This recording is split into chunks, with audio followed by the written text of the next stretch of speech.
মাইনা তোমাৰ নামটো কি क्या कौन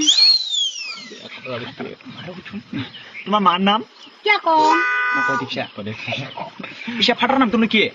क्या कौन তোমাৰ জন্ম কোন বাৰ হৈছিল देख सकते हो क्या নৰ্মেল বাৰে জন্ম হৈছা তই ঠিকে আছে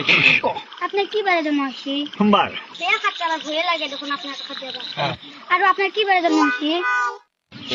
ই মোৰটো দিব পাৰে দেওবাৰে দেওবাৰে কেনকে জন্ম হয় দেওবাৰে সব বন্ধ থাকে দেখুন কাহি মাৰি দিন খাতাৰা এইটো নহয় নহয় মাইনাটো পুলিচে দিব পাৰে স্কুল কলেজে বন্ধ থাকে মানুহ জন্ম হ'ব পাৰে নহয় কাহি মারি দিম ইমান মিছা কথা কয় ঐ না কাহিখন ক'ত লৈ গৈছিলা মই স্কুলত স্কুলত কাহি কিয়া মই স্কুলত পঢ়বা নাজানো আমি ভাত খাবা যাওঁ মোক মায়ে ঘৰত ভাত নেদে স্কুলত ভাত খাবা যাওঁ কাহি লৈ যায় কাৰণে কি কৰি দেখোন ভাত খাবাহে যায় দেখোন ফুৰিব নাযায় ফুৰিব নাযায় মই এতিয়া যাওঁ তোৰ লগত মই কথা পাতি দেখুৱা সময় নাই মই যাওঁ